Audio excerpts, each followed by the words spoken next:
What is going on, everybody, and welcome back to a new video. So as you guys know, with the most recent update, they nerfed a lot of locations, and I believe right now is going to be the perfect time to test them out again. But before I begin, look at this. So now in Fisch, we have a pretty cool feature. We could craft totems. So we have Kraken Hunt totem, Rainbow, Meg, Shiny, Starfall, Silent, Sparkling. Yeah, all these are really good. But now the one that matters the most to me right now is going to be Rainbow. And with Rainbow, trying to get a golden sea pearl, I'm not going to lie, is kind of crazy. But to make things even worse, you have to get the mythical mutation, which I'm pretty sure is appraisable, which is really nice. But look, I'm just saying, with a golden sea pearl, that's kind of crazy, because when the Elder Mazurba rod came out, I couldn't even get one myself, and just to get a golden sea pearl, I had to fish it with 3 other people. So yeah, that's why I think trying to get rainbow totems for money is really impractical, and that's why for this video I'm going to be using Aurora totems instead. Look, I'm just saying they're still really good to make you a lot of money, and also for all the tests I'm going to be using the Ani rod, because I think with the Ani rod is pretty even for all locations, and right now I do have 5 twisted relics, so we're definitely going to try those out later. Oh, and also keep in mind, you never know, they might change up the enchantments a little bit. Like for example, somebody told me to use the rage enchantment on the Ani rod. Look, I'm just saying, before you remove any of your Halloween enchantments, we have to make sure they don't nerf any of the new enchantments, because imagine if you remove one of your Halloween enchantments and they nerf it, you just lost it forever. Look, I'm just saying, I haven't traded for a Halloween relic, but I'm going to assume they're very expensive, and if that's the case, you should wait one more day before removing your Halloween enchantments. You never know. But I think for the first location, I'm gonna go to Snowcap Island, and I'm gonna go all the way up to the Snowcap Pond, because before the nerf, it was a really good place to make a lot of money. So once I finish, I'll be right back. Oh yeah, this location is cooked. So at the Snowcap Pond, you could fish the Baby Pond Emperor, and I'm pretty sure before the nerf, it made you a lot of money. And I mean, it's pretty obvious why. It's an exotic fish. And also, while fishing here, I'm not gonna lie, you catch a lot of them pretty often. I feel like for every 10 catches, you catch at least 6. But as you guys know, with the most recent update, they nerfed it, so it got pretty bad. But on average, with the Ani rod at Snowcap Pond, I made $1.27 million an hour. Well, to be more exact, $1.272 million an hour. And I mean, yo, they actually destroyed this to the max. I was kind of hoping I would make between 3 to 4 million, but no, 1.2. Now, before the update, I didn't try this location, but somebody told me it used to be the second best money spot in the game. Well, it became the second best money spot after the Cultist lair got nerfed. So I believe it was Sunstone, Snowcap, and then after that, Carrot Farm. And those 3 were making you the most money after the Cultist lair nerf. So the bad thing about it, you make no money at all, but on the other hand, you still get a lot of Baby Pond Emperors. So I'm just saying, for the quest, it's okay, especially if you have the Ani rod. With the Ani rod, I use a Luminous Larva, and with the Luminous Larva, it gives you 175% more luck. So with the Larva, the Fishy Rod, and the Royal Totem, you're gonna get a lot of Baby Pond Emperors. But if you have a Fishy Rod with less than 200% luck, you might struggle a little bit to get it. But yeah, but in terms of money, it's actually a really bad location. But speaking about the Carrot Farm, I'm gonna go check it out as well. Look, I'm just saying the Carrot Farm has been the most consistent money since the release of it. I'm not gonna lie, until I test out the Sunstone Island, I really can't tell you if it's a really good spot or not. But there's one thing I could tell you is way better than Snowcap Pond. So on average with the Carrot Farm, I made $4.76 million an hour with the Ani rod. And to be more exact, $4.764 million. So as you can see, I made quadruple the money, which is really nice. Even though I'm using a fish rod with a lot of luck, you catch that carrot shark pretty often. And also that carrot shark is an exotic fish, so it's a pretty good money maker. Now I truly believe if you have the Ruinous Oath rod, you'd make so much more money. But like I said before, with the fish rod I'm using right now, the luck is over 700%. But also keep in mind, with the Ruinous Oath rod, it's at a 500%, so it's really high as well. And I still think to this day the Ruinous Oath rod is still a top money maker in the game. So it would surprise me if you make over here like over $7-8 million an hour with the Ruinous Oath rod, of course. But with the Ani rod, $4.76 million an hour. I like using the Ani rod to try to balance that out a little bit when fishing at locations. I mean, I think the electric guitar is a little bit better for that, but the Ani rod is just so much more fun to use. Now in terms of difficulty, the Carrot Farm is really easy to fish at. Look, I'm just saying, a fish rod with a stabbing effect makes you so much more money. Oh, and also keep in mind, with the Ani rod, I don't have a weight buff, so all the fish I catch are going to be really small. But if your fish rod has a weight buff and also a really good mutation, you're going to make double the money. So for example, once again, back to the Ruinous Oath rod, if you have the Ruinous Oath rod with Sea Overload or Sea Prince, you're going to make way more money. Or even then, the other Mazurba rod is going to be a good money maker. But it really depends how the fishy rods handle the new nerfs. So yeah, make sure your fishy rod has a weight buff and a really good mutation, at least a 7. But anyways, now to the next location. And for the next location I went to is going to be Castaway Cliffs. Look, I'm just saying, with the Castaway Cliffs, a very consistent money maker since the release of it. So on average with the Castaway Cliffs, I made $4 million an hour. And I mean, to be more exact, $4.008 8 million. Now the one thing about the Castaway Cliffs is still a really good spot to fish at, but don't worry, after this I'm gonna go to Sunstone Island just to double check. But as of right now, it's a top 3 moneymaker in the game. So yeah, I guess they nerfed it, but I'm just saying we make way less money now. And it's just not here, it's everywhere. What makes this even crazier, I still make a lot of money because I catch a lot of the secret fish. And yes, I know my fishing rod has over 700% luck, but still, I feel like every 5 minutes I was catching 1 or 2 secret fish. And the secret fish is gonna be the gold curse shark. But you see, I still think the other mouse ripper rod is a really good fishing rod in the game. Because to this day, if you have that fishing rod, you're gonna catch a secret fish because of the passive. Man, it's still hard for me to believe before the nerfs, we used to make with the other mouse ripper rod $40 million an hour. And now if you're lucky, you'll make maybe 8 million. But you know what? I think it's fine because they're trying to balance out the economy. So as long as they fix the economy, I think it's okay. But also keep in mind with a personal aquarium, you could make extra money. So make sure you work on that. I did make a video about how to improve your personal aquarium, so check that out. I believe I did it a couple days ago, so it wasn't that long ago. But yeah, once again at the Castaway Cliffs, $4 million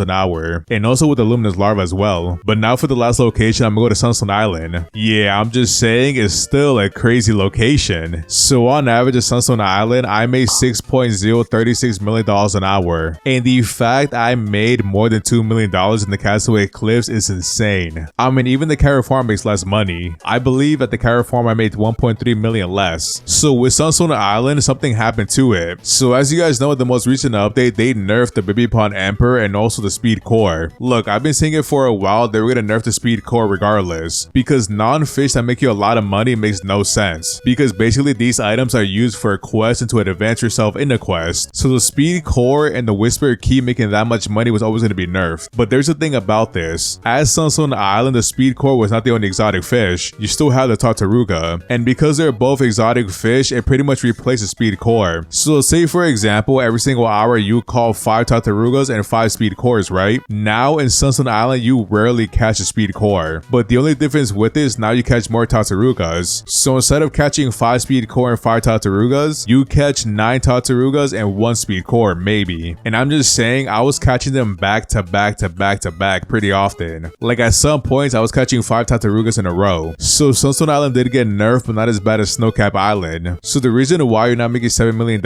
is pretty obvious. The Speed Core before the nerf was giving you $140,000 each. And I'm pretty sure that was priced a little bit higher than the Tartaruga. So yeah, definitely a massive nerf and definitely one you're gonna notice. But still, Sunstone Island is still the best location to make money in the game right now. Now I'm pretty sure if you have the Rainbow Totem, you're definitely gonna make a little bit more money. But I'm just saying with the Rainbow Totem to get a bunch, it takes you a very long time. Because if you really think about it, I think at the Angular Quest you could get between 4 to 6 Rainbow Totems per hour. And that's only if you're really lucky with a good RNG. Some people don't have good RNG, it is what it is. But I mean, eventually the RNG does even itself out, but some people gotta keep doing it way longer than others. So even if you grind it out for 4 Rainbow Totems for money, by then I feel like a person would make at least like $20 million.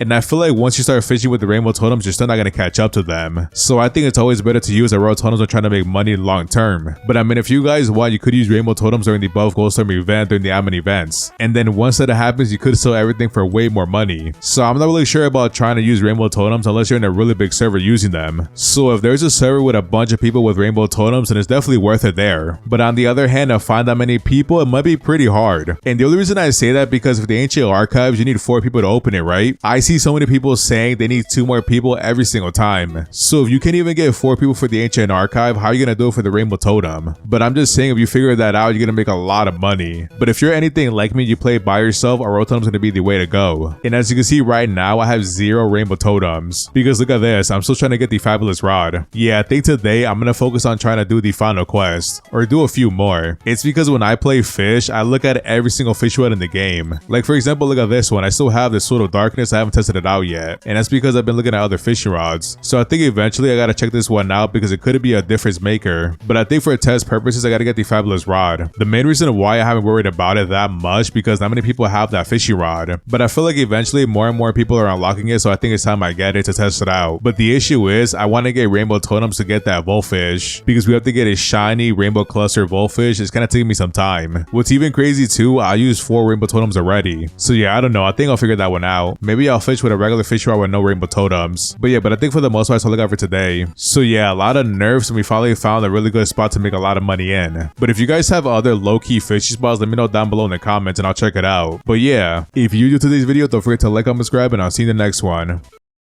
Peace.